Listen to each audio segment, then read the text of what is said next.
Innal hamdalillah nahmaduhu wa nasta'inuhu wa nastaghfiruh wa na'udzu billahi min syururi anfusina wa sayyiati a'malina may yahdihillahu fala mudhillalah wa may yudlil fala hadiyalah.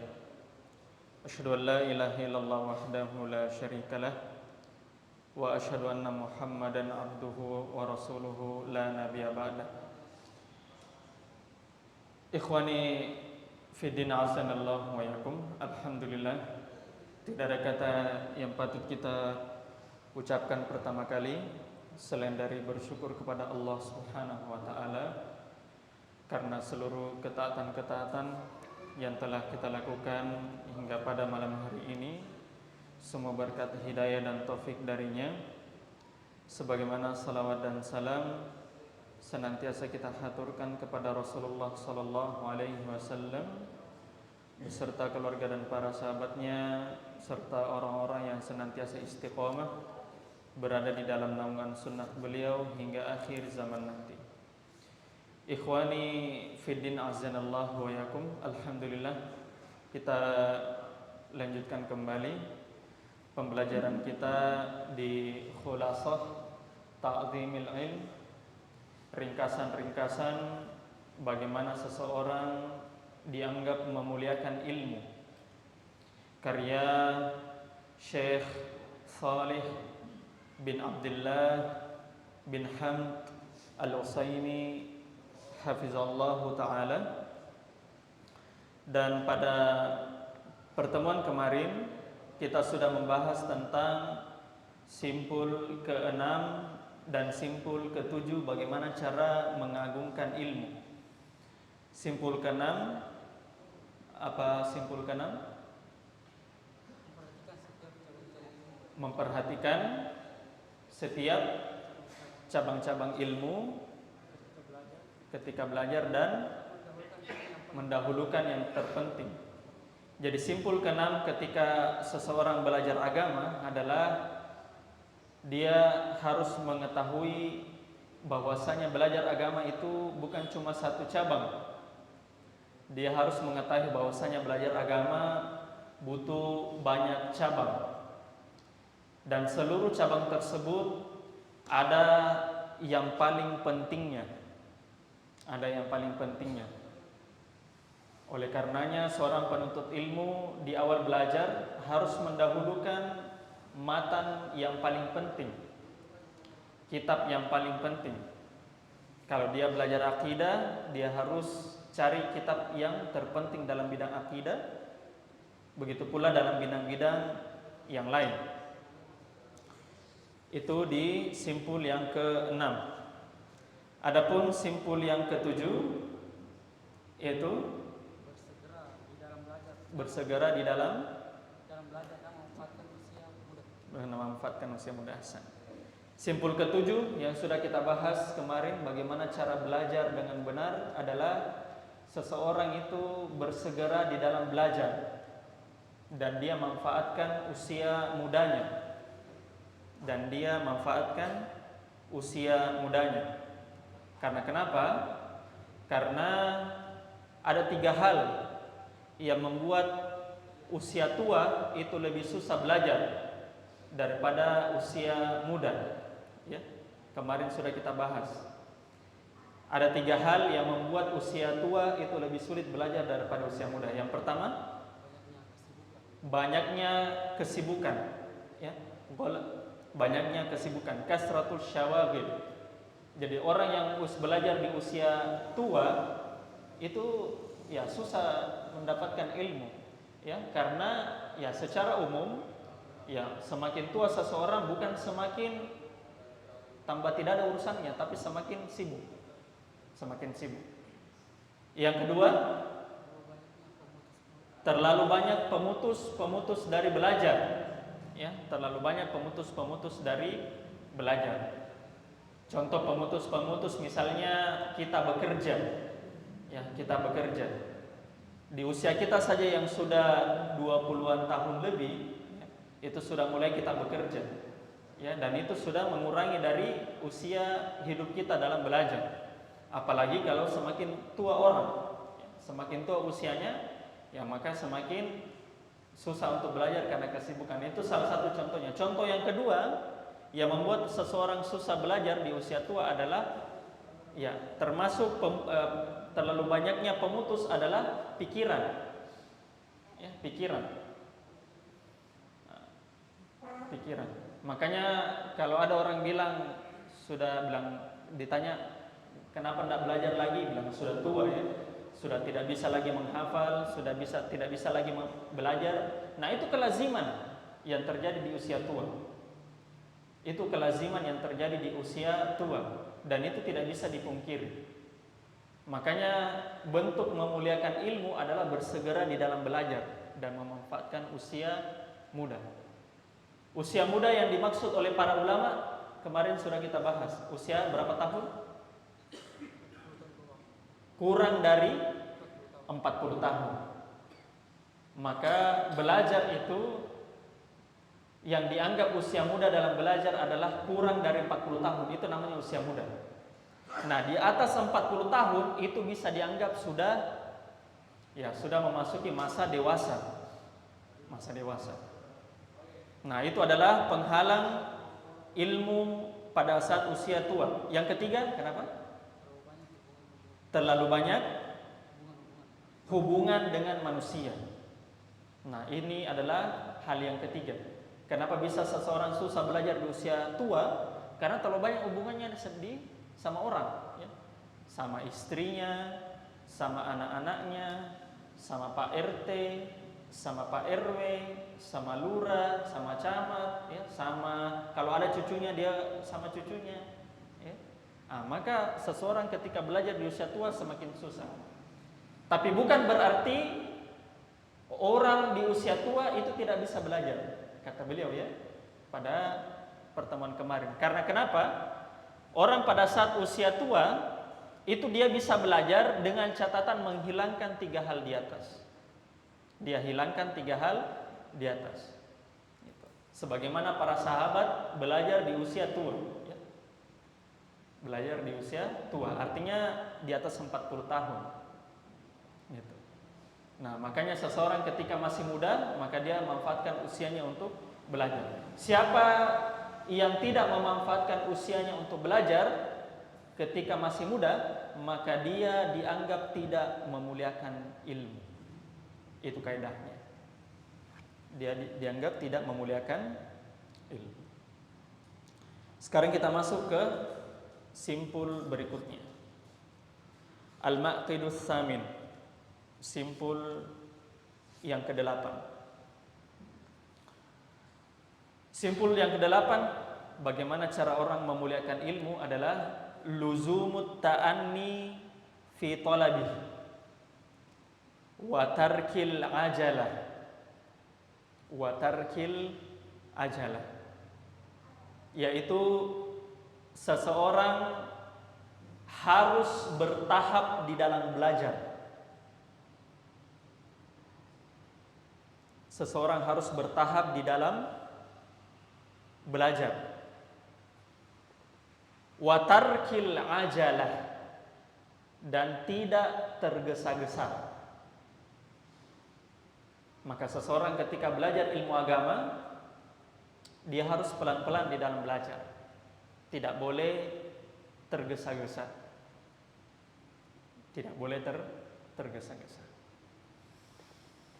Kata beliau, inna tahsilal ilmi la yakunu jumlatan wahidatan.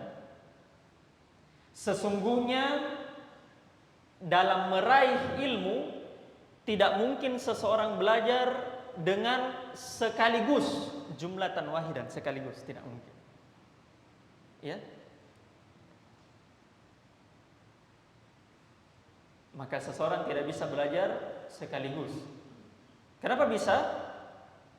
Kata beliau, idzil qalbu yad'ufu an zalik.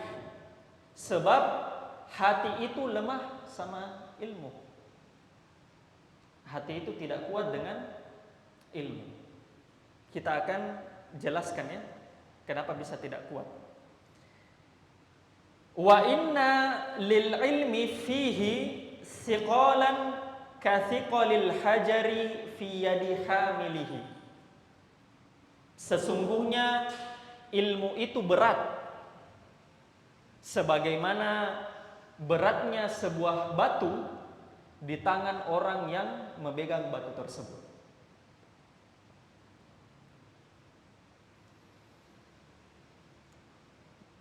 Karena ilmu, ikhwan sekalian, itu berat sebagaimana beratnya sebuah batu di tangan yang pegang.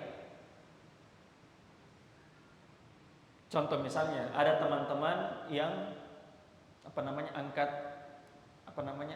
barbel ya, angkat barbel. Nah, semakin dia angkat kuat berat ya, semakin otot tersebut capek. Ya, otot tersebut capek. Bahkan ada beberapa beban yang otot tersebut tidak bisa angkat. Maka begitu pula ilmu. Ilmu itu sebagaimana batu. Maka dia tidak bisa langsung bertahap. Tidak bisa langsung sekaligus seseorang mengangkat batu. Harus pelan-pelan mengangkat batu. Ada tidak orang-orang yang mengangkat barbel tiba-tiba langsung 30 ton, 30 kilo? Oh ada Pak Ustaz? Iya ada. Tapi setelah mengangkat langsung tiba-tiba tidak bisa, kaku tangannya ya, kaku tangannya. Tidak bisa dia gerakkan tangannya. Saya pernah coba-coba waktu masih awal-awal kuliah angkat barbel begitu. Barbel yang cuma 5 kilo atau 10 kilo. Main selama 1 jam. Ternyata selama 3 hari, ya 4 hari, untuk cebok saja setengah mati. Ya, untuk cebok saja setengah mati.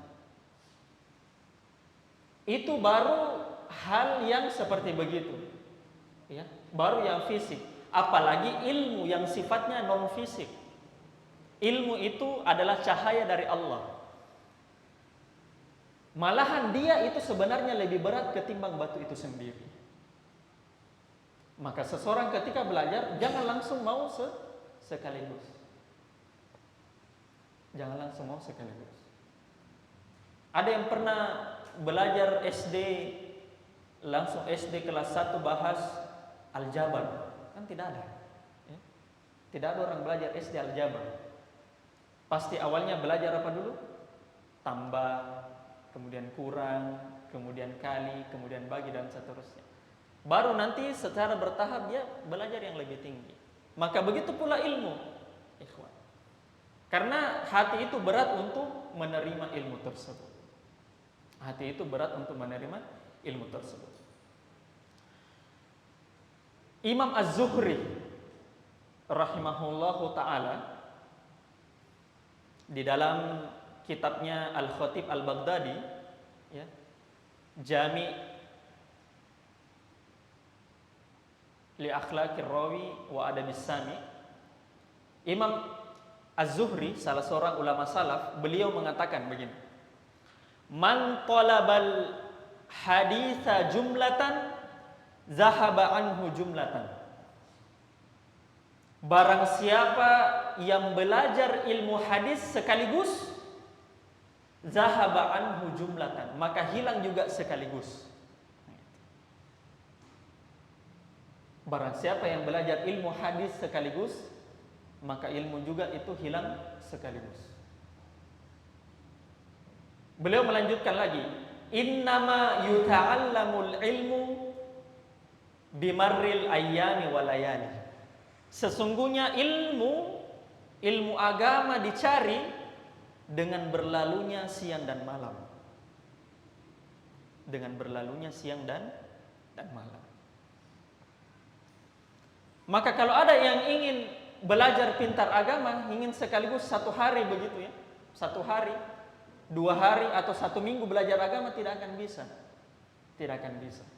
Dia harus bertahap di dalam menuntut ilmu. Kemudian kata beliau, qala ta'ala, inna sanulqi 'alaika qawlan tsaqila. Sesungguhnya kami akan membisikkan kepadamu qawlan tsaqila, yaitu perkataan yang berat. Ini di surah Al-Muzammil. Sesungguhnya kami akan membisikkan kepadamu perkataan yang berat. Apa itu qaulan sakila, perkataan yang berat, ikhwan? Kata beliau, ai Al-Qur'an, yaitu Al-Qur'an. Jadi Al-Qur'an itu adalah perkataan yang berat. Allah ibaratkan Al-Qur'an qaulan sakila, perkataan yang berat. Wa idza kana hadza wasful Qur'anil muyassar kama qala ta'ala wa laqad yassarnal Qur'ana lidzikri famadh-dhannu bighairihi minal ulum. Maka apabila Al-Qur'an disifati dengan sifat yang seperti begini, qaulan sakila, perkataan yang berat, padahal Al-Qur'an di saat yang bersamaan Allah bilang walaqad yassarnal Qur'ana lidzikri. Sesungguhnya kami telah mudahkan Al-Qur'an untuk dihafal, untuk diingat. Perhatikan, Allah mengatakan Al-Qur'an itu gampang diingat. Yassarnal Qur'ana lidzikri. Tapi di saat bersamaan Allah mengibaratkan Al-Qur'an itu qaulan sakila, perkataan yang berat. Menunjukkan ikhwan, Allah sudah menjamin Al-Qur'an itu gampang dipelajari. Tapi bersamaan dengan itu hal yang berat. Maka kata penulis Syekh Shalih Al-Utsaimin, famadh-dhannu bighairihi minal ulum. Kalau Al-Quran saja yang sudah dimudahkan itu berat, maka bagaimana lagi ilmu selain Al-Quran? Maka bagaimana lagi ilmu selain Al-Quran? Tentunya lebih susah atau lebih mudah? Lebih susah, lebih berat. Lebih berat. Maka Al-Quran itu dianggap sebagai perkataan atau firman Allah yang mudah dihafal. Bersamaan dengan hal itu Al-Quran juga kata Allah qaulan sakila, perkataan yang berat untuk hati. Maka bagaimana lagi dengan ilmu selain Al-Quran? Contoh ilmu hadis, ilmu bahasa Arab. Maka harusnya ilmu tersebut lebih sulit lagi dibandingkan Al-Quran. Lebih sulit lagi dibandingkan Al-Quran. Wa qada waqa'a tanzilul Qur'ani riayatan li hadhil amri munajjaman mufarraqan. Sesungguhnya turunnya Al-Qur'an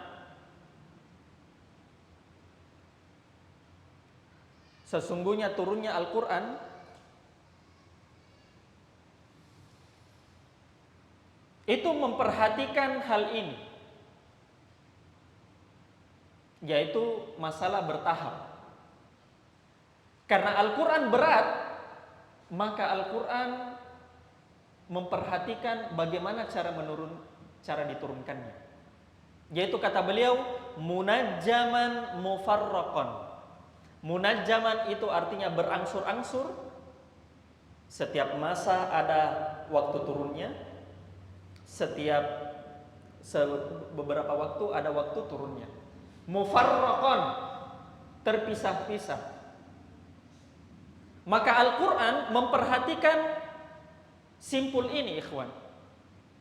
Al-Quran memperhatikan bahwasanya seseorang ketika belajar harus berangsur-angsur, harus bertahap. Sebagaimana Al-Quran juga diturunkan seperti demikian. Munajjaman mufarraqan, berangsur-angsur dan terpisah-pisah. Bi'tibaril hawadisi wan nawazil, dengan memperhatikan kejadian-kejadian dan peristiwa-peristiwa yang terjadi. Sekarang saya tanya, Al-Quran sebelum diturunkan secara bertahap, Apakah Al-Quran sebelumnya sudah lengkap, ikhwan? Sebelum terjadinya peristiwa, sudah lengkap atau belum? Sudah lengkap atau belum? Di Lauhul Mahfuz, di Lauhul Mahfuz. Apakah Al-Quran sudah lengkap atau belum? Sudah. Al-Quran sudah lengkap. Ya. Sebelum terjadinya perang Uhud, sebelum terjadinya perang Badar, yang di situ Allah ceritakan detail di dalam Al-Quran di surah Al-Imran, ya, dan semisalnya. Sebelum kejadian di surah Al-Badr, Allah turunkan, Allah itu sudah tahu, ya, Allah itu sudah mempersiapkan ayat-ayat yang khusus untuk turun surah di di peristiwa Al-Badr tersebut. Sebelum Abu Lahab wafat, ya, sebelum Abu Lahab wafat dalam keadaan musyrik, ya, tabbat yada abi lahabin wa tab.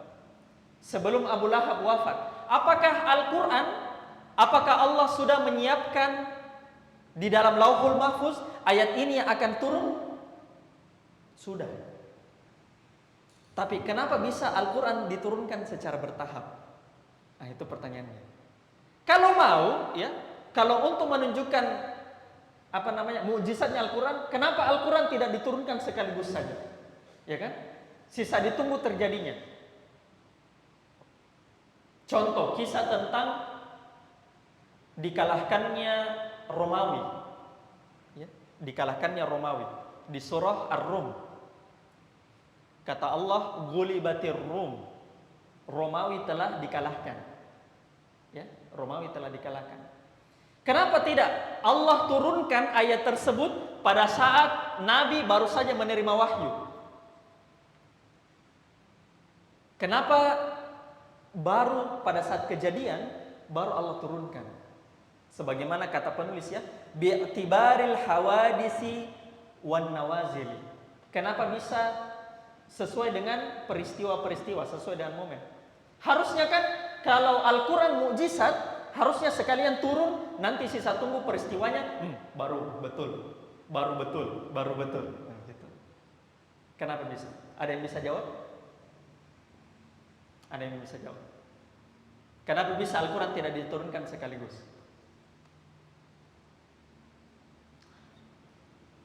Ada yang bisa jawab? Iya, Fadl. Supaya mudah diingat. Salah satu bentuknya itu. Jawabannya, pertanyaannya itu, ikhwan, pertanyaan saya seperti itu sudah ditanyakan oleh kaum musyrikin Mekah jauh hari sebelum kita bertanya. Dan pertanyaan tersebut ada di Al-Quran yang kata beliau, ya, di surah Al-Furqan. Kata Allah Subhanahu wa taala, "Wa qala alladziina kafaru." Di surah Al-Furqan, ya, di matanya. Wa qala alladziina kafaru laula nuzzila alaihil qur'anu jumlatan wahidah. Orang-orang kafir berkata, orang-orang kafir musyrik berkata, ya, laula nuzzila alaihil qur'anu jumlatan wahidah. Kenapa bisa Al-Quran tidak diturunkan sekaligus saja? Kenapa bisa Al-Quran tidak diturunkan? Kenapa harus bertahap, ya? Kenapa tidak diturunkan sekaligus? Kata Allah, "Kadzalika linusabbita bihi fuadak." Hal demikian agar kami menguatkan hati-hatimu. Agar kami menguatkan hati-hatimu. Warattalnahu tartila. Kemudian kami bacakan kepadamu Al-Quran tersebut dengan tartil.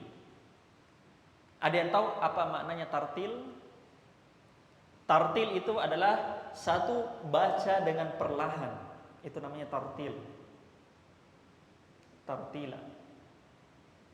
Yang kedua adalah baca sesuai dengan makharij dan sifat hurufnya. Baca secara perlahan dan sesuai makhraj dan sifat huruf. Maka ada dua alasan kenapa Al-Quran diturunkan secara perlahan. Yang pertama adalah berdasarkan ayat tersebut untuk menguatkan hati. Untuk menguatkan hati. Semakin seseorang pelan, ya, semakin Al-Quran tersebut diturunkan secara perlahan, kemudian dipelajari oleh sahabat, dan sahabat memahaminya dengan baik, kemudian turun lagi ayat perlahan, sahabat memahaminya dengan baik, turun ayat perlahan, sahabat memahaminya dengan baik, maka itu lebih baik ketimbang satu kali sekaligus, lalu kita mau cari-cari, mau kita kasih kuat dengan hal tersebut. Justru kalau kita dengan cara perlahan-lahan, maka disitulah Al-Quran menguatkan hati. Menguatkan hati. Kata salah seorang sahabat Nabi, ya, salah seorang sahabat Nabi, kunna nata'allamul Qur'an. Kami dulu belajar Al-Quran 10 ayat. 10 ayat. Asyrata ayatin. Kami belajar Al-Quran 10 ayat. Lalu kata sahabat ini, dan kami tidak pindah dari 10 ayat ini sampai kami memahami maknanya, kemudian kami menghafalnya, kemudian kami mengamalkannya. Baru kami berpindah ke 10 ayat setelahnya. Bayangkan bagaimana kekuatannya para sahabat terhadap tafsir. Dan inilah yang banyak-banyak, ya, tahfizul Quran abaikan, ya, teman-temannya, tanpa memandang remeh atau tanpa mengurangi nilai dari tahfizul Quran. Bahwasanya metodenya para salaf dulu adalah mereka menghafal Al-Quran, mereka membaca Al-Quran, dan mereka mentadaburi Al-Quran pelan-pelan, 10 ayat, 10 ayat, 10 ayat. Supaya apa? Mereka bisa paham maknanya, mereka bisa paham artinya, mereka amalkan, baru pindah ke 10 ayat berikutnya. Begitu. Begitu caranya para sahabat dulu. Sedangkan, ya, banyak diantara kita, ya, diantara pondok pesantren, ya, tanpa mengurangi pondok pesantren yang lain, ya, ya. Ada program misalnya hafal Al-Quran 30 juz dalam waktu 1 bulan, ya, dalam waktu 1 bulan. Apakah itu mungkin? Bisa. Itu bisa terjadi. Kalau orang yang kuat hafalannya, ya, kalau kuat orang hafalannya bisa 30 juz 1 bulan sebenarnya. Bisa dia 1 juz 1 hari. Tapi yang jadi pertanyaan, apakah 30 juz itu masuk dan merasuk dalam hatinya? Itu yang jadi pertanyaan. Karena percuma hafalan yang besar, ya, hafalan yang besar jika tidak dibarengi dengan pemahaman ayat per ayat, maka itu ujung-ujungnya kembali kita start dari nol lagi belajar Al-Quran. Start dari nol lagi belajar Al-Quran. Bahkan ada kisah, ya, itu sangat menyedihkan sekali. Ada kisah beberapa penghafal Al-Quran di sebuah pondok itu sampai menderita penyakit menular seksual. Nauzubillah. Sampai harus, ya, berhubungan sesama jenis. Bayangkan dia hafal Al-Quran. Hafal Al-Quran. Karena kenapa? Karena hafalannya tersebut tidak berangsur-angsur, pelan-pelan. Dan seorang penuntut ilmu harus diangsur-angsurkan hafalannya. Tidak usah terburu-buru. Maka itu yang harus kita ketahui. Kemudian kata beliau, wa hadhil ayatu hujjatun fi luzumi ta'anni fi talabil ilm. Dan ayat ini di surah Al-Furqan merupakan hujjah, argumen, dalil yang jelas wajibnya seseorang bertahap dalam belajar. Wajibnya seseorang bertahap dalam belajar. Wat tadarruji fihi, Dan wajibnya seseorang untuk tadarruj. Tadarruj itu di dalam belajar artinya pelan-pelan, bertahap demi bertahap, pelan-pelan. Kalau ta'anni itu bertahap. Kalau at-ta'anni itu bertahap. Tapi kalau at-tadarruj itu pelan. Pelan.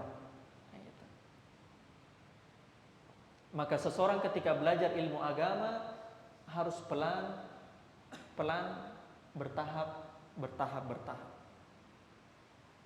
Wa tarkil ajalati. Dan di dalam Al-Quran tersebut surah Al-Furqan menjadi dalil wajibnya untuk bukan wajib ya, maksudnya tidak bolehnya seseorang tergesa-gesa. Tidak bolehnya seseorang untuk tergesa-gesa. Sebagaimana pertanyaannya orang kafir kepada Nabi Muhammad alaihi salatu wassalam, kenapa bisa Al-Quran tidak diturunkan sekaligus? Itu supaya menghindari yang namanya tergesa-gesa, menguatkan hati. Kama dzakarahu al-Khatibul Baghdadiyu fil Faqih wal Mutafaqqih. Sebagaimana yang disebutkan oleh Al-Khatib Al-Baghdadi dalam kitab beliau Al-Faqih wal Mutafaqqih. War-Raghib Al-Asfahani fi Muqaddimati Jami'it Tafsir. Dan sebagaimana disebutkan juga oleh Raghib Al-Asfahani dalam Muqaddimah At-Tafsir. Dan ini yang seluruh para ulama setuju dengan hadapnya. Ingat ya ikhwan, seluruh poin-poin yang Syekh Saleh Al-Utsaimin sebutkan, kaidah-kaidah dalam belajar ini, itu semuanya disepakati oleh ulama. Dari masa ke masa, bagaimana cara belajarnya, semua disepakati cara belajarnya. Wa min syi'ri Ibn Nahasi Al-Halabi. Dan dari syair Ibn Nahas Al-Halabi. Ibn Nahas itu salah satu ulama dalam bidang syair ya. Ibn Nahas. Qauluhu, Ibn Nahas mengatakan, perhatikan syairnya, ini syairnya luar biasa ya. Al-yawma syai'un wa ghadan misluhu min nukhabil ilmi allati tulqatat yuhassilul mar'u biha hikmatan wa innamas sailu ijtima'un nuqab. Kata beliau, al-yawmu syai'un wa ghadan mithluhu. Hari ini adalah sesuatu. Maksudnya sesuatu yang berharga. Hari ini adalah sesuatu yang berharga. Wa ghadan misluhu. Dan besok juga akan sesuatu yang berharga. Dan besok pun adalah sesuatu yang berharga. Maksudnya adalah setiap kita mendapatkan hari, maka di dalam hari tersebut ada faidah ilmu yang kita dapatkan meskipun sedikit. Nah, gitu. Hari ini kita dapatkan faidah ilmu. Oh, saya dapatkan faidah tentang sholat tarawih misalnya. Besok misalnya kita dapatkan faidah ilmu. Oh, besok saya dapatkan faidah tentang wudhu misalnya. Maka hari ini seperti begitu, maka besok juga seperti begitu. Hari ini berharga, besok juga harus lebih berharga.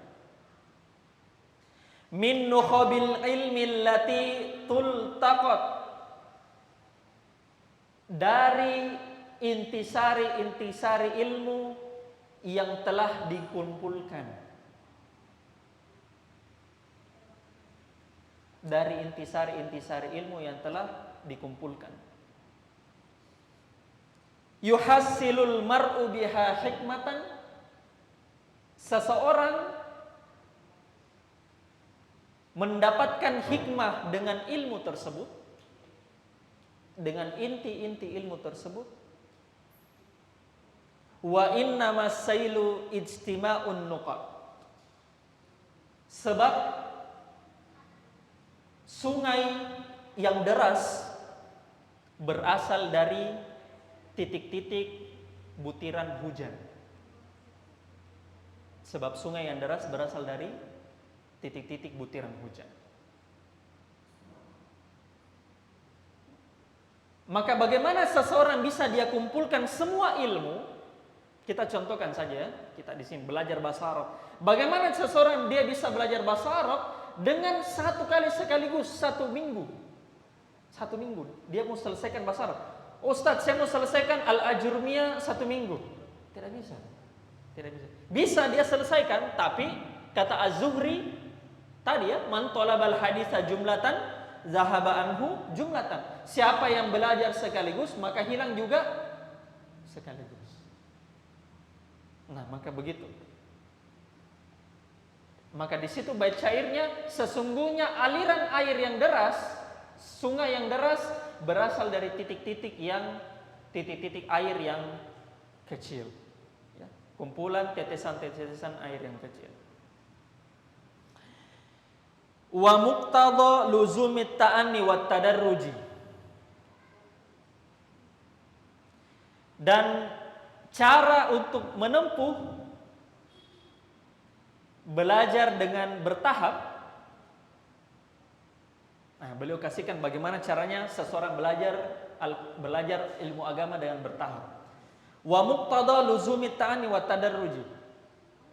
Dan cara seseorang belajar bertahap, al-bada'atu bil mutunil qisaril musannafati fi fununil ilmi, yaitu seseorang memulai belajar dengan matan-matan yang ringkas dalam ilmu. Seseorang mempelajari atau memulai dengan matan-matan yang ringkas di dalam menuntut ilmu. Hifzan wastishrahan, baik dia hafalkan ataupun dia membaca penjelasannya. Istishrahan, mendengar penjelasannya.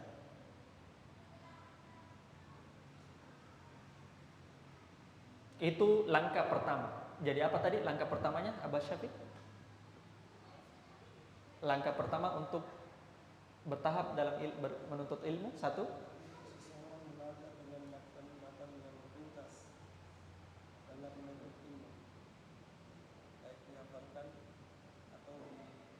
ahsan. Jadi langkah pertama adalah seseorang memulai belajar dengan matan yang ringkas, matan ilmu yang ringkas. Baik dia hafalkan ataupun dia dapatkan penjelasannya, syarahnya. Contoh ya, dalam bidang akidah, menghafal qawaidul arba, 4 kaidah bagaimana mengenal kesyirikan. Contoh dalam bidang akidah, qawaidul arba, mengenal kesyirikan. Itu langkah pertama. Jadi seseorang ketika mau belajar harus mulai dari hal yang paling dasar. Baik dia hafalkan dan dia dengarkan syarahnya. Langkah kedua, wal mailu an mutala'atil mutawwalatil lati lam yartafi'it talibu ba'du ilaiha. Wal mailu itu artinya cenderung, tapi di matan ini bukan artinya cenderung, tapi tidak menghiraukan, melewati. Langkah kedua seseorang belajar adalah seseorang itu tidak membaca dan menelaah kitab-kitab yang panjang dan tebal. Yang dimana seorang penuntut ilmu ya, lam yartafi'it talibu ba'du ilaiha, belum sampai levelnya tersebut. Tidak sampai levelnya. Belum sampai levelnya. Nah, maka seorang penuntut ilmu tidak boleh naik ke level berikutnya sampai dia selesaikan level yang paling awal. Ya. Maka haram seseorang ketika belajar dia langsung mau naik ke atas. Saya kasihkan contoh misalnya. Saya mau belajar hadis, ilmu hadis, ya, belajar ilmu hadis. Maka saya ketika mau belajar hadis, saya mulai dari matan yang paling ringkas dalam ilmu hadis yang diajarkan sama Ustadz Hasbullah. Apa? Hadis? Di sana di Korea Arba'in An-Nawawi. Dia mulai dari Arba'in An-Nawawi dulu. Kalau dia mau belajar ilmu hadis. 40 hadis. Arba'in An-Nawawi. Setelah dia selesaikan Arba'in An-Nawawi, baru dia naik ke level berikutnya, yaitu Umdatul Ahkam. Umdatul Ahkam yang kita pelajari kemarin. Itu.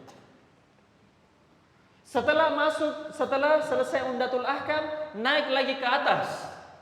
Contohnya Bulughul Maram, karya Ibnu Hajar. Bulughul Maram. Kalau Umdatul Ahkam, kalau Arba'in An-Nawawi itu ada 42 hadis. Ditambah dengan Tatimah Ibnu Rajab menjadi 50 hadis, ya.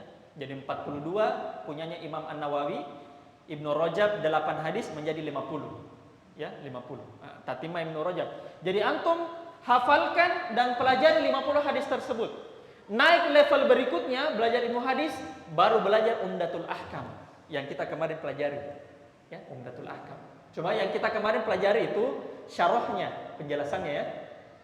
Kita mau hafalkan Umdatul Ahkam. Umdatul Ahkam total hadisnya 400 hadis lebih. Maka itu seseorang hafalkan di situ levelnya.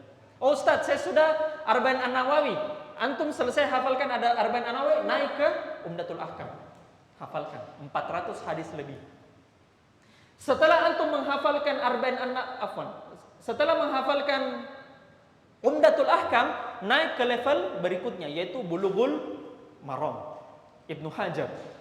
Bulughul Maram total hadisnya 1300 hadis. 1300. Ustadz, saya sudah hafalkan Bulughul Maram. Naik lagi level berikutnya yaitu Riyadus Shalihin. Riyadus Shalihin itu totalnya 1900 hadis. 1900 hadis. Baru naik ke level paling tinggi yaitu Sahih Bukhari. Gitu. Maka jangan seseorang belum selesai Arba'in An-Nawawinya dia langsung naik ke Sahih Al-Bukhari. Itu sama seperti kita naik tangga, tidak mau naik di anak tangga paling pertama, mau langsung naik anak tangga paling atas. Apa yang terjadi ikhwan kalau seseorang naik tangga langsung mau naik ke paling atas? Apa yang terjadi? Jatuh. Atau minimal sampai di atas tapi keselip. Begitu. Maka begitu juga ketika orang belajar, dimulai secara bertahap. Siapa yang belajar langsung mau Sahih Bukhari, saya mau masuk ke majelisnya Ustadz ya. Ustadz mau masuk majelisnya Sahih Bukhari. Maka dia tidak akan dapat intisari dari ilmu, tidak akan dapat. Ini syarahnya Syekh Utsaimin ya, saya baca. Siapa yang mau langsung Sahih Bukhari, langsung naik ke level tinggi, tidak akan pernah dia akan belajar, tidak akan dapat intisari, tidak akan pernah dapat. Itu ya. Dan terakhir, wa man ta'arrada lin-nadhari fil mutawwalati faqad yanja'ala dinihi. Dan barang siapa yang nekat untuk mempelajari kitab-kitab yang tebal. Mutawwalat artinya kitab-kitab yang tebal. Barang siapa yang nekat untuk mempelajari kitab-kitab yang tebal, faqad yanja'ala dinihi, sesungguhnya dia telah membahayakan agamanya. Subhanallah. Bayangkan, kita belajar hadis Sahih Bukhari dianggap membahayakan agama. Bayangkan. Itu karena tidak tahu caranya belajar. Tidak tahu caranya belajar. Wa tajawazul i'tidal fil ilmi rubbama adda ila tadyi'ihi. Dan dia melampaui batas di dalam ilmu. Dia melampaui batas dalam ilmu Bahkan kadang-kadang dia menelantarkan ilmu tersebut. Ujung-ujungnya akan dia telantarkan.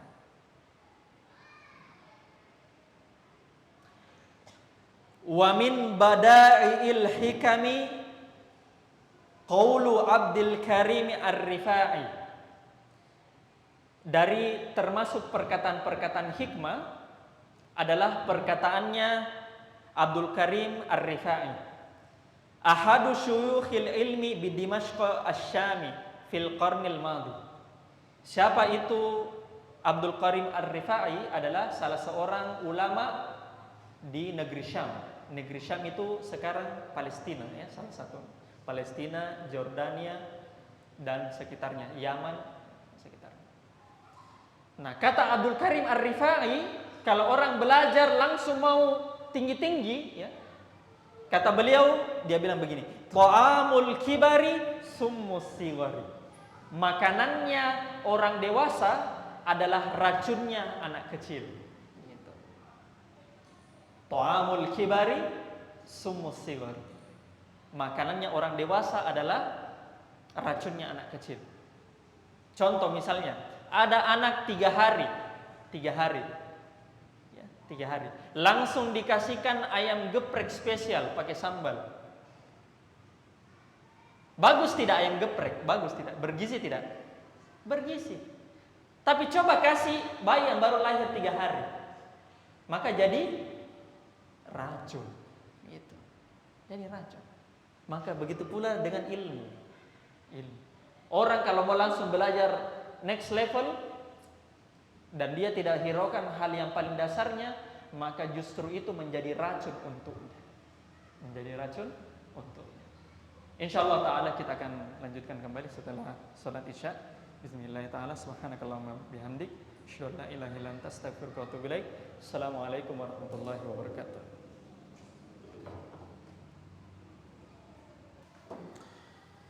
Bismillahirrahmanirrahim. Assalamualaikum warahmatullahi wabarakatuh. Alhamdulillahi ala ihsanihi wa syukurlahu ala taufiqihi wa amtinanihi. Wa asyhadu an la ilaha illallah wahdahu la syarika lahu ta'ziman li sya'ni. Wa asyhadu anna Muhammadan abduhu wa rasuluhu ad-da'i ila ridwani. Allahumma salli wa sallim wa barik ala rasulillahi wa ala alihi wa sahbihi wa ikhwani wa akhwati fi din, azanallahu wa yakum. Alhamdulillah, kita lanjutkan kembali halaqah kita di Khulasah Ta'zimul Ilm, ringkasan-ringkasan bagaimana seseorang memuliakan ilmu, karya Asy-Syaikh Shalih bin Abdullah bin Hamd Al-Utsaimin hafizallahu ta'ala. Dan alhamdulillah kita sudah masuk di Al-Maqid At-Tasi', di simpul yang ke-9. Sebelum kita masuk di simpul yang ke-9, ada 2 catatan mengenai khulasah ini ya. Catatan yang pertama, bahwasanya seluruh simpul tersebut, seluruh simpul mengagungkan ilmu yang ada setelahnya merupakan kaitan dari simpul sebelumnya. Jadi seluruh simpul yang ada setelahnya itu kaitannya dengan simpul sebelumnya. Misalnya simpul niat yang ikhlas di dalam belajar ada di simpul yang kedua, itu ada kaitannya dengan simpul yang pertama, yaitu membersihkan wadah ilmu. Dan begitu seterusnya ya, setiap simpul dengan simpul yang lain itu memiliki keterkaitan. Jadi itu poin yang paling urgent di dalam khulasah ini. Itu poin pertama. Kemudian poin yang kedua yang harus dipahami oleh teman-teman semua, bahwasanya ini adalah poin-poin tentang pengagungan ilmu. Bagaimana caranya seseorang mengetahui bahwa dia tidak mengagungkan ilmu? Kalau orang tidak mengagungkan ilmu, maka jadikan pemahaman terbalik dari simpul tersebut. Pemahaman terbaliknya. Ya, pemahaman terbaliknya. Contoh misalnya, ya, di simpul 8 tadi, ya, kita bahas tentang wajibnya atau harusnya seseorang bertahap di dalam belajar dan tidak boleh tergesa-gesa.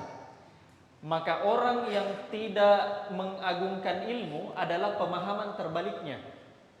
Pemahaman terbalik dari simpulnya. Siapa yang belajar dengan mau instan dan mau tergesa-gesa, maka dia tidak mengagungkan ilmu. Nah, begitu. Misalnya di simpul yang pertama, ya, simpul yang pertama adalah membersihkan hati di dalam menuntut ilmu. Pemahaman kebalikannya, siapa yang tidak membersihkan hatinya dari ilmu, maka dia orang yang tidak mengagungkan ilmu. Di poin yang kedua, di maksud yang kedua adalah niat yang ikhlas di dalam menuntut ilmu. Ya, siapa yang tidak ikhlas niatnya di dalam belajar, maka dia bukan orang yang mengagungkan ilmu. Nah, itu pemahaman kebalikannya. Simpul yang ketiga, siapa yang tidak mengumpulkan semangat ketika belajar, siapa yang bermalas-malasan ketika belajar, tidak ada semangatnya ketika belajar, maka dia bukan orang yang mengagungkan ilmu. Simpul yang keempat, siapa yang tidak mengarahkan semangatnya belajar ke Al-Quran dan Sunnah, dia mau belajar selain dari ilmu Al-Quran dan Sunnah, maka dia orang yang tidak mengagungkan ilmu. Itu simpul keempat. Kemudian simpul yang kelima, siapa yang tidak menempuh jalan di dalam belajar, dia tidak menghafalkan matan dan dia tidak mendapatkan atau belajar dari guru yang kompeten. Siapa yang tidak melakukan keduanya, maka dia tidak dianggap memulihkan ilmu. Dia sia-sia belajarnya. Sia-sia belajarnya. Simpul yang berikutnya adalah Al-Maqid As-Sadis, ya, pekan yang lalu. Siapa yang tidak memperhatikan cabang-cabang ilmu, ya, dan dia tidak mendahulukan yang terpenting, maka dia tidak mengagungkan ilmu. Dan yang terakhir simpul kemarin, siapa yang tidak memanfaatkan masa mudanya untuk belajar, maka dia tidak mengagungkan ilmu. Nah, begitu. Jadi itu pemahaman kebalikannya. Kapan seseorang dianggap tidak memuliakan ilmu, maka perhatikan saja pemahaman kebalikan dari simpul tersebut. Selanjutnya kita masuk di simpul yang ke-9. Bagaimana cara seseorang belajar dengan benar, cara seseorang mengagungkan ilmu yang benar adalah as-sabru fil ilmi tahammulan wa adaan. Yaitu bersabar di dalam ilmu, baik dia tahammul maupun ada. Baik dia tahammul ataupun ada. Ikhwani fiddin, azanillahu wa yakum. Di dalam ilmu hadis, ya, di dalam ilmu menyampaikan hadis, ada dua istilah ini. Ada dua istilah ini. Ada istilah tahammul dan ada istilah ada di dalam ilmu hadis. Kalau di dalam istilah ilmu hadis, tahammul itu adalah menerima hadis, itu namanya, menerima hadis. Jadi guru menyampaikan, kita yang menerima. Ya. Maka itu namanya, kalau kita menerima hadis, itu namanya tahammul. Dan ada yang namanya ada. Ada itu artinya menyampaikan hadis. Menyampaikan hadis atau menyebarkan hadis. Nah, di dalam ilmu hadis itu dikenal dengan nama tahammul dan ada. Nah, di dalam kita belajar agama secara umum juga begitu. Ada namanya tahammul dan ada namanya ada. Tahammul itu adalah belajar dan mengumpulkan ilmu. Itu namanya tahammul. Jadi tahammul itu adalah belajar dan mengumpulkan ilmu. Sedangkan ada adalah menyampaikannya dan menyebarkannya. Sedangkan ada adalah belajar dan menyampaikannya. Maka poin yang ke-9, simpul yang ke-9 adalah bersabar di dalam menuntut ilmu, baik ketika dia mempelajarinya maupun ketika dia mengajarkannya. Itu maksud.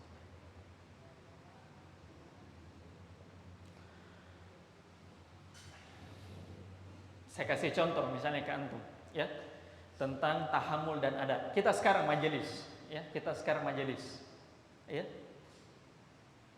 Di majelis kita sekarang, siapa yang tahammul, saya atau antum? Siapa yang tahammul, saya atau antum? Siapa yang ada, saya atau antum? Saya. Nah, itu namanya ada. Nah, kalau tahammul itu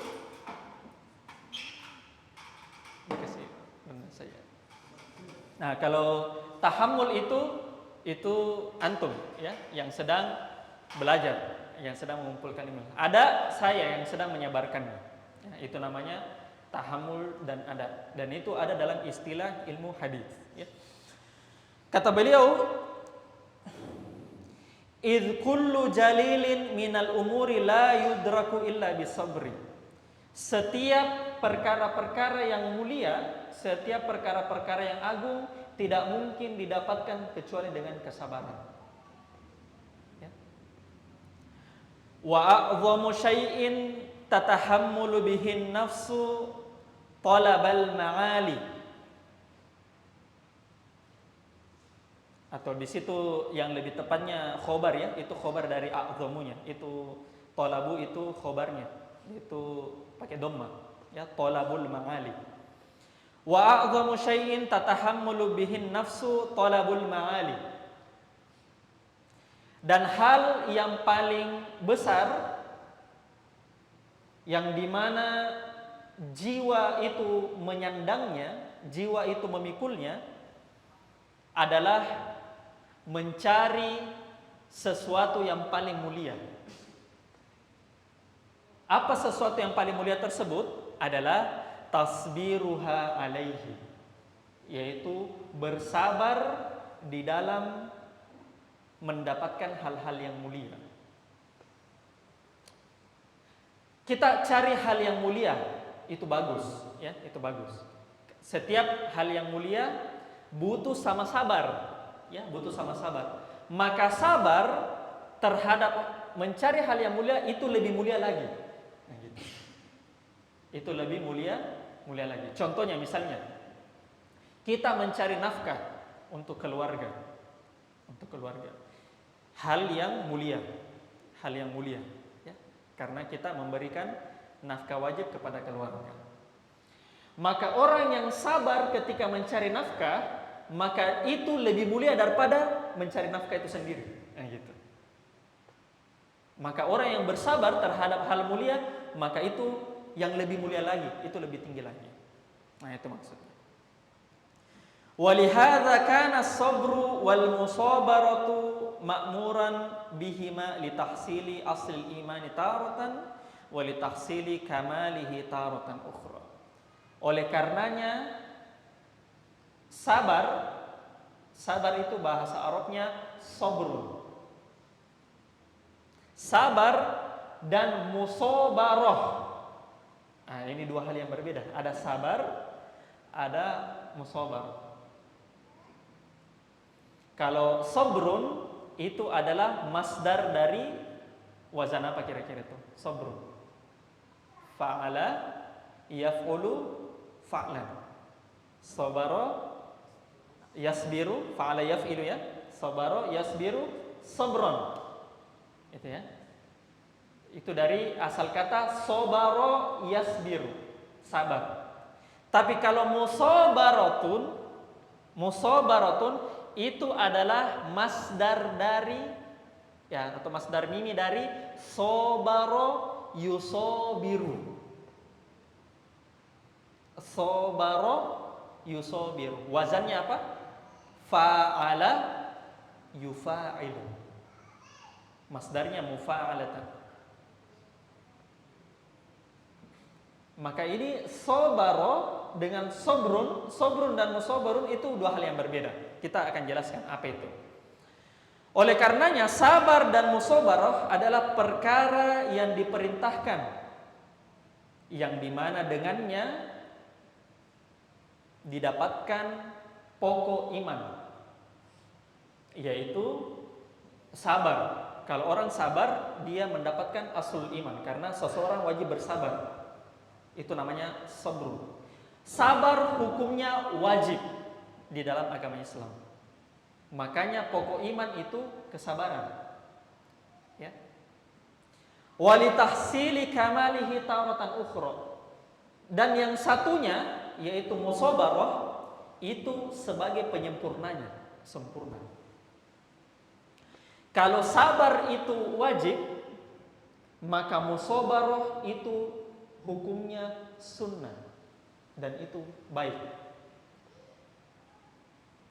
Dan itu hukumnya baik, dan itu sempurna imannya kalau dia musabarah. Qala ta'ala, Allah Subhanahu wa taala berfirman, ya ayyuhalladzina amanu isbiru wasabiru.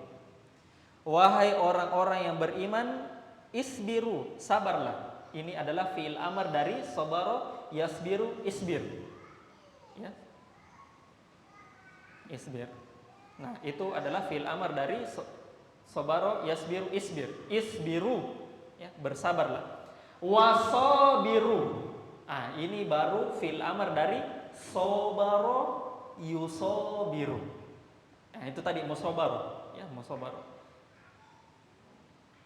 Bersabarlah dan perkuatkan kesabaranmu. Nah, sekarang pertanyaannya, apa perbedaan antara sabrun, antara sabar dengan musabaratun?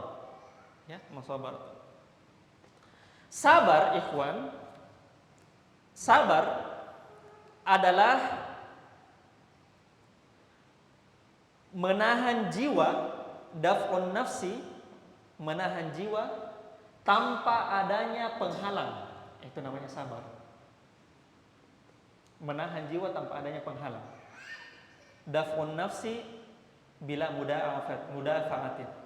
Itu namanya sabar. Kalau musabarah itu sebaliknya. Musabarah adalah daf'un nafsi ma'al mudafa'ati, menahan jiwa disertai adanya gangguan. Nah, itu namanya musabarah.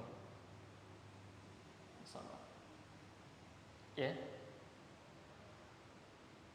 Saya kasihkan contoh misalnya. Kita lagi kajian seperti begini ya. Kita sementara lagi kajian seperti begini. Sabar itu, ya, sabar itu misalnya, ya, misalnya sabar adalah Rifki misalnya sementara duduk kajian, tidak ada penghalangnya. Tidak ada penghalangnya. Dia duduk terus, dia dengarkan saya sampai kajian selesai dan tidak ada penghalangnya, ya. Duduk seperti biasa, itu namanya sabar. Itu namanya sabar. Tapi kalau musabarah itu level di atasnya. Contohnya Rifki misalnya, ya, duduk tiba-tiba ada kabar, ya, qadarullah wa masyafa'al, tetangga beliau, ya, tetangga yang di kampung wafat misalnya, ya, dan tetangganya termasuk orang yang dekat begitu ya. Akhirnya ya tiba-tiba tidak enak dia dengar, ya. Tidak enak dia dengar, tidak enak dia rasa. Langsung tiba-tiba anjlok moodnya. Anjlok mood untuk belajar, ya. Tapi Rifki tetap bertahan di majelis sampai selesai. Ya, meskipun dengan keadaan yang sudah kacau, yang sudah tidak enak perasaannya, sudah tidak badannya, kalau perlu dia menangis di situ, tapi dia tahan untuk berdiri sampai selesai majelis. Itu namanya musabarah. Itu musabarah. Ya. Jadi orang yang sabar itu wajar. Tapi kalau orang yang musabarah, yang ada penghalangnya, yang ada hal-hal yang membuatnya halangannya, itu yang luar biasa. Sabar hukumnya wajib, musabarah hukumnya apa tadi? Sunnah, keutamaan. Orang kalau penuntut ilmu dia bisa dapatkan musabarah itu luar biasa. Luar biasa. Maka kata Allah Subhanahu wa taala, wahai orang-orang yang beriman, isbiru, bersabarlah, wasabiru. Kalau antum buka Al-Qur'an terjemahan, sabiru di situ dia artikan kuatkan kesabaranmu. Kuatkan kesabaranmu. Tapi yang asli sebenarnya adalah kuatkan kesabaranmu karena ada halangan yang mengganggumu untuk mengerjakan kebaikan. Itu maksudnya. Nah, itu namanya musabar. Kuatkan kesabaranmu. Nah, ya. Wa qala ta'ala, Allah Subhanahu wa taala kemudian berfirman lagi, Isbir nafsaka ma'al ladzina yad'una rabbahum bil ghadati wal 'ashyi yuriduna wajha. Surah Al-Kahfi. Maka sabarkanlah jiwamu bersama orang-orang yang mereka bermunajat kepada Rabb-nya pada pagi hari al-ghada wal 'ashyi dan pada petang hari. Sabarkanlah jiwamu bersama orang-orang yang mereka berdoa kepada Rabb-nya pada pagi dan petang hari. Yuriduna wajha, mereka mengharapkan wajah Allah. Ya. Mereka mengharapkan wajah Allah. Antum, kita hampir tiap Jumat ya, kalau teman-teman membaca surah Al-Kahfi pasti sering lewat ayat ini ya. Apa yang dimaksud dengan sabarkan jiwamu terhadap orang-orang yang mengharap, ya, orang-orang yang berdoa kepada Tuhannya pada pagi dan petang. Kata beliau, qala Yahya ibni Abi Katsir fi hadhil ayah, berkata Yahya ibni Abi Katsir, dalam ayat ini yang dimaksud itu adalah majalisul fiqh, yaitu majelis fikih. Bayangkan ikhwan, kita disuruh bersabar di tengah orang-orang yang sedang belajar menuntut ilmu. Nah itu. Jadi tafsirannya surah Al-Kahfi ini berkaitan dengan sabarkan jiwamu bersama orang-orang yang sedang menuntut ilmu di majelis. Itu maksudnya. Kemudian walay yuhassila ahadun al-ilma ila bisabri, dan seseorang tidak akan mendapatkan ilmu kecuali dengan bersabar, dan ini adalah kaidah mutlak, kaidah jelas. Ya, kaidah yang disepakati, tidak akan orang mendapatkan ilmu kecuali dengan bersabar. Sabar ya. Qala Yahya ibni Abi Katsir aidan. Yahya ibni Abi Katsir juga kemudian mengatakan, ya, asal antum tahu ikhwan, Yahya ibni Abi Katsir itu adalah gurunya Imam Bukhari. Ya, gurunya Imam Bukhari. Kata Yahya ibni Abi Katsir, la yustata'ul ilmu birahatil jismi, dan ini sering kita dapatkan ya. Ilmu tidak akan didapatkan kecuali apa? Ilmu tidak akan didapatkan dengan rohatul jism, badan yang bersantai-santai, badan yang beristirahat, badan yang beristirahat. Itu kata Yahya bin Abi Katsir. Ada cerita menarik ikhwan berkaitan dengan perkataan Yahya ibni Abi Katsir ini ya. Ilmu tidak akan didapatkan kecuali dengan badan yang ilmu tidak akan didapatkan dengan badan yang santai. Ada kisah menarik dari perkataannya Yahya ibni Abi Katsir ini ya. Imam Muslim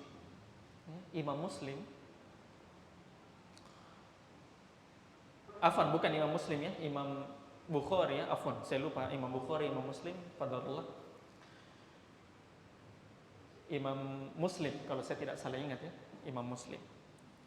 Imam Muslim jarang di dalam kitab Sahih Muslim beliau, Sahih Muslim ya, kumpulan hadis sahih riwayat Imam Muslim. Beliau mengumpulkan hadis di dalam Sahih Muslim, jarang beliau memasukkan asar-asarnya ulama, perkataannya ulama, jarang.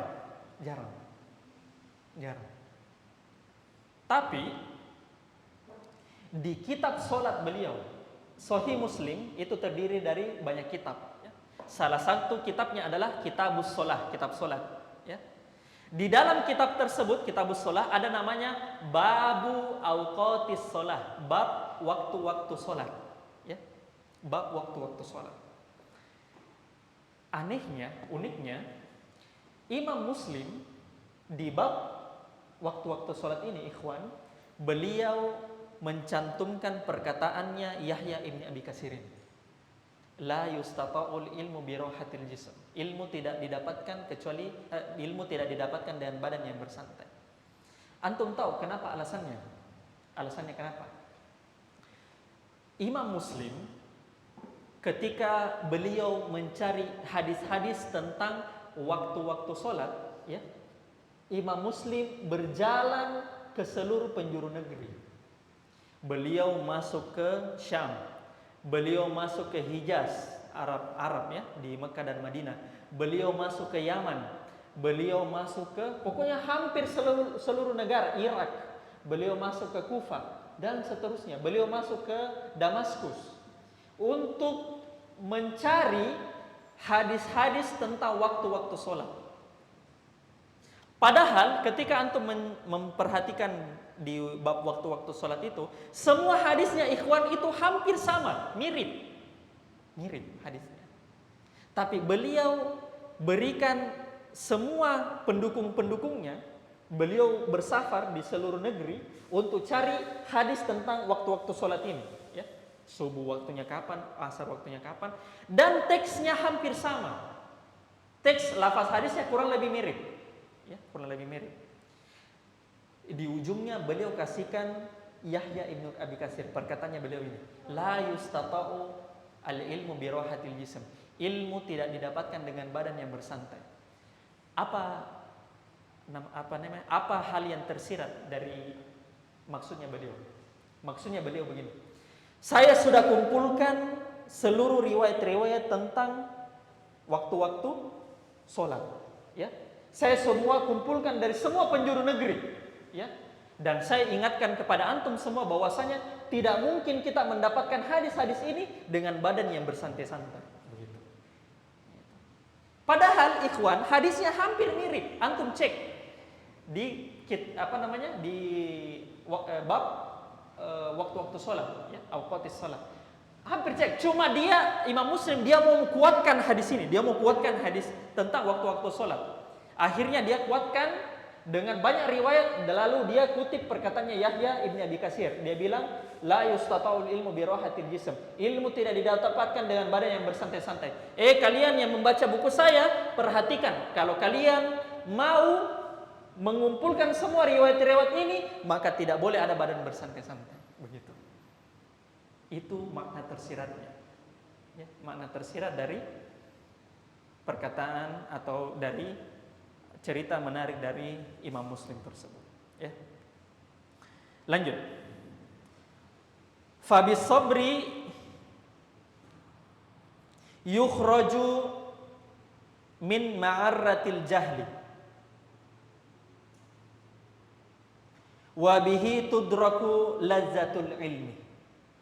Dan dengan bersabar seseorang bisa keluar dari ma'arrat. Ma'arrat itu bahayanya kebodohan, ya, bahayanya kebodohan, ya, jeleknya kebodohan, hinanya kebodohan. Dengan bersabar seseorang bisa keluar dari hinanya kebodohan. Dan dengan bersabar juga tudraku lazzatul ilmi, seseorang akan mendapatkan kelezatan dari ilmu. Kelezatan dari ilmu, ya.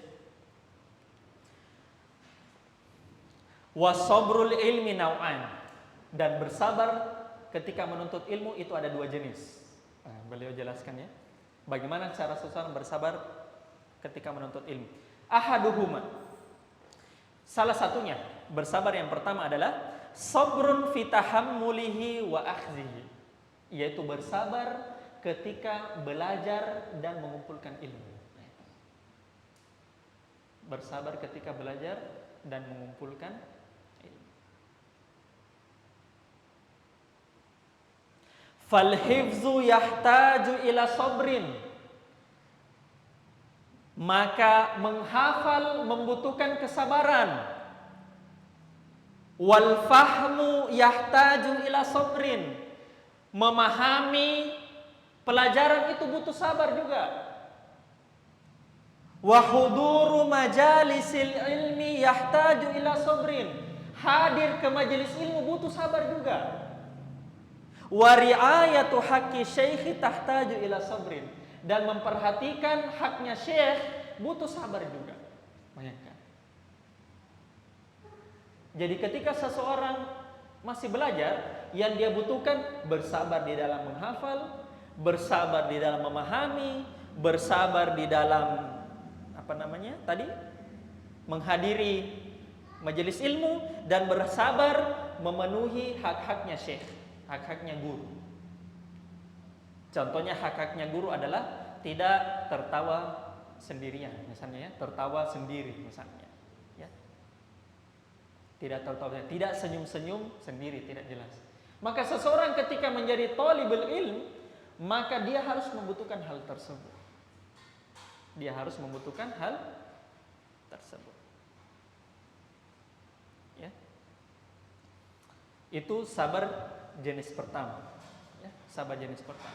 Maka tidak akan mungkin seseorang menjadi penuntut ilmu sejati kalau tidak dia bersabar ketika menghafal, tidak bersabar ketika mengajari majelis ilmu, tidak bersabar ketika memahami pelajaran, dan tidak bersabar ketika memenuhi haknya guru. Bukan penuntut ilmu sejati. Bukan penuntut ilmu sejati. Ya. Makanya jangan sampai ikhwan kita sebagai penuntut ilmu, ya, misalnya contoh ya, ya, insya Allah saya orang yang ingat waktu ya. Ada guru misalnya, ada guru. Gurunya tersebut janji sampai jam 9 selesai. Ternyata ngaret atau molor sampai jam 10, ya, molor sampai jam 10. Jangan sampai antum sebagai tulab, ya, itu memberikan kode-kode atau bisikan-bisikan yang kurang pantas sama guru. Contoh misalnya, Ustaz, tabir Ustaz, gitu. Jangan begitu. Sabar, duduk diam, Nggak boleh begitu. Ya. Misalnya ngaret gurunya ya, misalnya terlalu lambat gurunya ya, terlalu lambat. Kenapa guru saya ini lambat sekali, lambat sekali selesai majelisnya? Tidak boleh seperti begitu, tidak boleh. Ya, tidak boleh. Maka seseorang ketika menjadi penuntut ilmu, dia sabar, tenang di dalam majelis.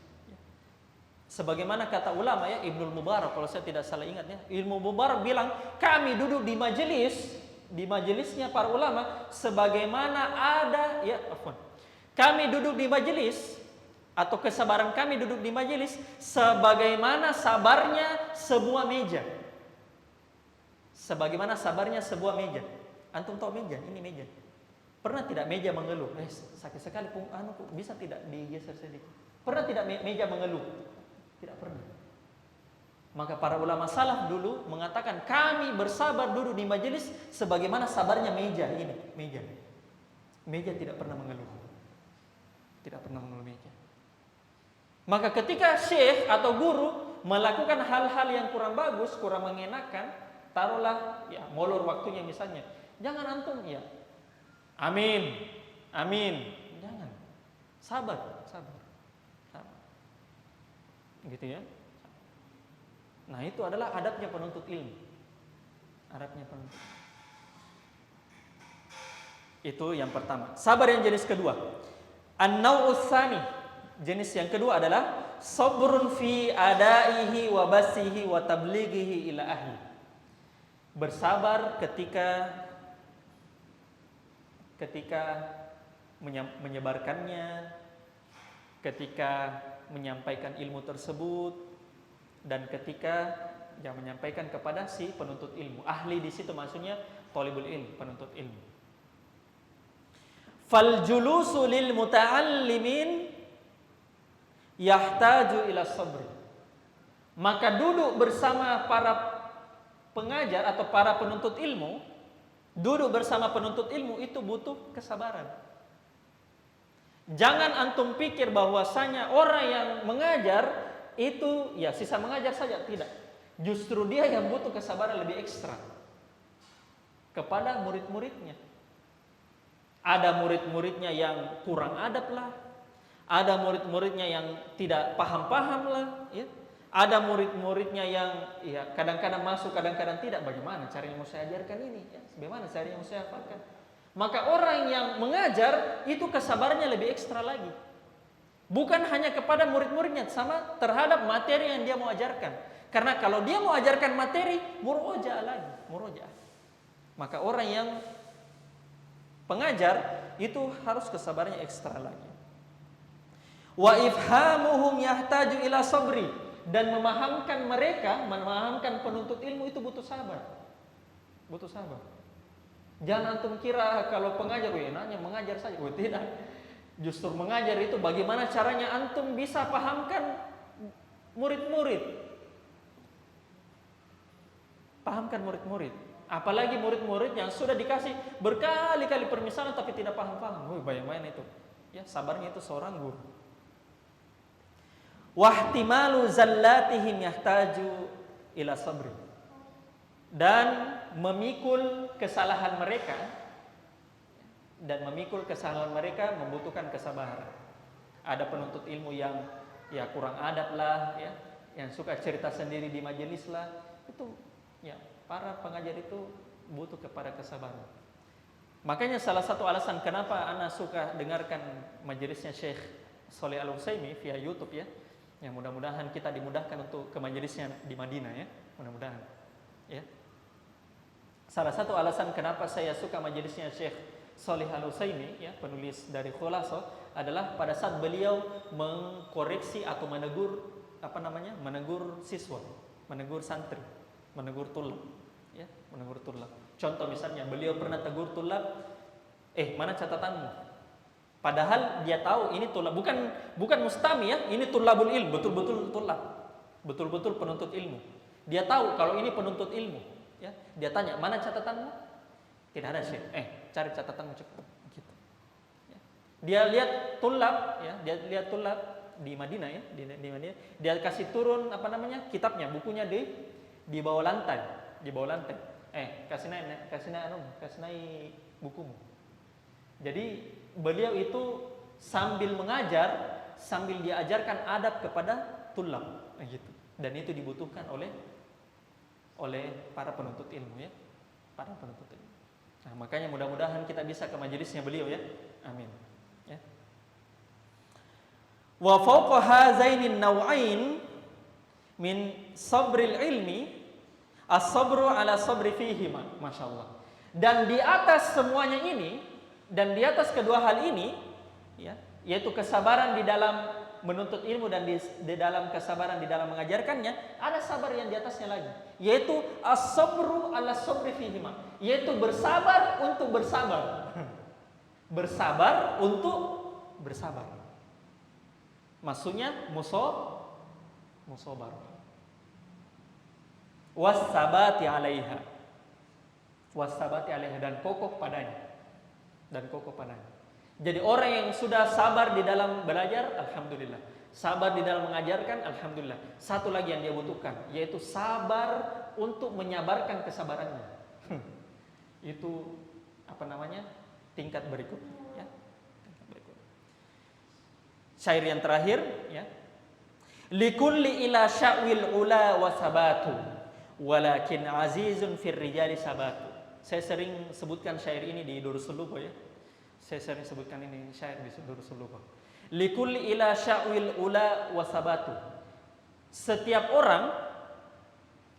orang memiliki langkah menuju ke puncak tertinggi. Setiap orang memiliki langkah menuju ke puncak tertinggi. Walakin azizun fir rijali sabatu. Akan tetapi sedikit dari orang yang kuat langkahnya. Sedikit dari orang yang kuat langkahnya. Ada orang mau misalnya naik gunung, ya, naik gunung. Semua orang mau naik gunung misalnya. Saya mau naik gunung ini, saya mau naik gunung ini misalnya, ya. Saya mau naik gunung ini. Semua orang mau pergi naik gunung. Semua orang mau naik ke puncak. Tapi sedikit orang yang kuat langkahnya sampai ke puncak. Sedikit orang yang kuat langkahnya sampai. Sebagaimana ilmu juga begitu. Banyak orang, saya mau membaca kitab, saya mau tahu ilmu nahwu dan shorof.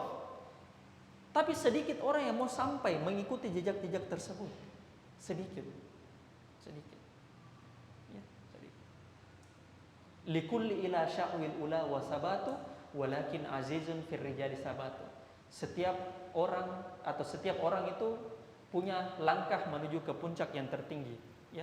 Syawil ula artinya puncak tertinggi, ya. Puncak tertinggi atau cita-cita tertinggi. Setiap orang punya langkah menuju ke puncak tertinggi. Walakin azizun fir rijali sabatu. Akan tetapi sedikit orang yang kuat langkahnya. Dan ini yang teman-teman harus ketahui, ya. Sebelum kita akhiri, ada satu hadis, ya, yang menjadi contoh bagaimana para sahabat itu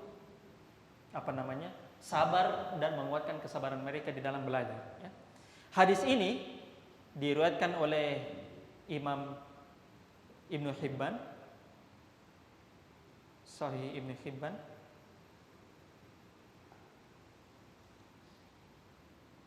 ya, dan selainnya.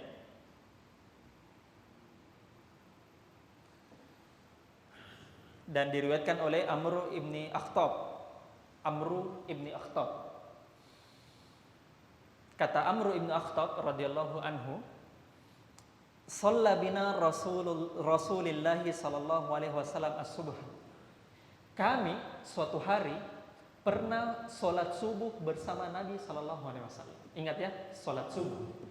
Para sahabat pernah sholat subuh bersama Nabi alaihi salatu wasallam. Summa sa'idal mimbar. Setelah sholat subuh, beliau kemudian naik ke atas mimbar. Fa khotoba hatta hadaratit zuhur. Maka setelah beliau selesai sholat subuh, beliau naik di mimbar. Fa khotoba. Kemudian beliau berkhutbah sampai kapan? Sampai selesai subuh? Enggak, sampai sholat zuhur. Sampai sholat zuhur. Berapa jam itu? Anggaplah sholat subuh jam 5 selesai. Nabi naik mimbar jam 5 subuh. 5, 6, 7, 8, 9, 10, 11, 6 jam. 6 jam. Di majelis dengarkan Nabi khutbah. Sudah sampai? Belum selesai. Hadisnya belum selesai, ikhwan. Summa nazala. Kemudian beliau turun dari mimbar, fasallah. Kemudian beliau sholat zuhur. Sudah sholat zuhur, selesai majelis, daurah selesai? Belum selesai. Summa sa'idal mimbaro fa khotoba hatta hadaratil asru. Kemudian beliau naik mimbar lagi setelah sholat zuhur, lalu berkhutbah lagi sampai sholat asar. Subhanallah. Berarti 6 jam, ya, sudah 6 jam. Sholat zuhur misalnya jam 12, selesai setengah 1, berarti setengah 1, setengah 2, setengah 3, berarti 2 jam setengah, anggaplah 3 jam. Berarti tadi 6 jam tambah 3 jam, berarti berapa jam? 9 jam. Para sahabat daurah dengan Nabi 9 jam sampai sholat asar. Sudah selesai? Belum selesai. Nabi belum selesai. Summa nazala, kemudian beliau turun dari mimbar, fasalla, kemudian beliau sholat asar. Summa sa'idal mimbaro, setelah beliau sholat asar, beliau naik lagi ke atas mimbar. Masya Allah. Setelah sholat asar naik lagi ke atas mimbar. Fa khotoba hatta ghobatis syamsu. Beliau ceramah lagi sampai terbenam matahari. Masya Allah. Sudah 9 jam. Kita hitung dari jam 4. Jam 4, jam 5, jam 6. 9 tambah 2, 11 jam. Para sahabat duduk diam di majelis.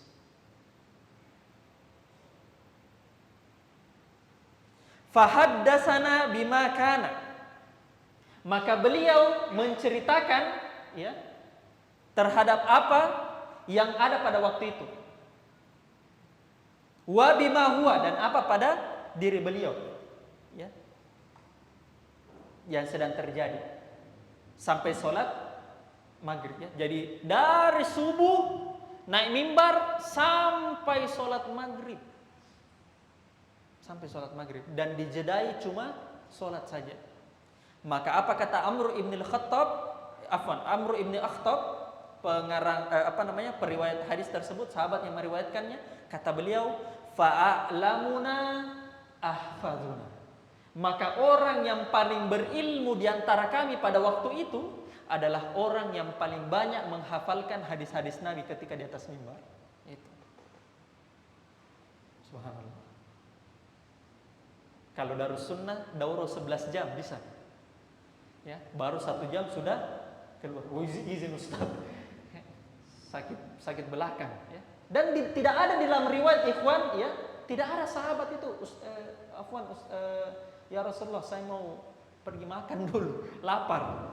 Tidak ada. Tidak ada para sahabat itu bilang, ya Rasulullah, ini belakang ini capek, adakah koyo cabai begitu? Tidak ada. Ya, tidak ada. Makanya jangan tanya ilmunya sahabat, ya. Jangan tanya ilmunya sahabat. Wajar kalau mereka itu umat terbaik. Umat terbaik. Wajar kalau mereka ketika berjihad menang. Ketika berjihad menang. Kita mau berjihad melawan kufar, duduk di majelis 1 jam, 1,5 jam, 2 jam. Ya, ujung-ujungnya ya diam, melongo, ya. Melongo. Bagaimana kita menjadi umat terbaik? Bayangkan bagaimana umat terbaik pada zaman Nabi SAW. Mereka duduk 12 jam tanpa henti. Dan beliaulah, mereka lah umat terbaik. Ya, semoga kita bisa mengikuti mereka ya. Kata Nabi SAW, saddidu wa qaribu. Ya, cobalah kalian untuk berjalan di atas rel. Kalau kalian tidak bisa berjalan, qaribu, dekati rel tersebut. Kita mungkin tidak bisa 11 jam. Ya, bahkan di Madinah, setahu saya di Madinah ya, jarang sekali ada yang sampai sebegitu ya. Mungkin ada ya, tapi jarang daurah yang seperti begitu. Tapi minimal kita qaribu, kita dekati, kita mencoba dekat sebagaimana mereka. Makanya tidak usah tanya kenapa mereka menjadi umat yang terbaik. Ya. Wassallallahu ala nabiyina Muhammadin wa ala alihi wa sahbihi wasallam. Insyaallah kita akan lanjutkan kembali di 2 pekan yang akan datang. Subhanakallahumma bihamdik, asyhadu an la ilaha illa anta, astaghfiruka wa atubu ilaik. Assalamualaikum warahmatullahi wabarakatuh.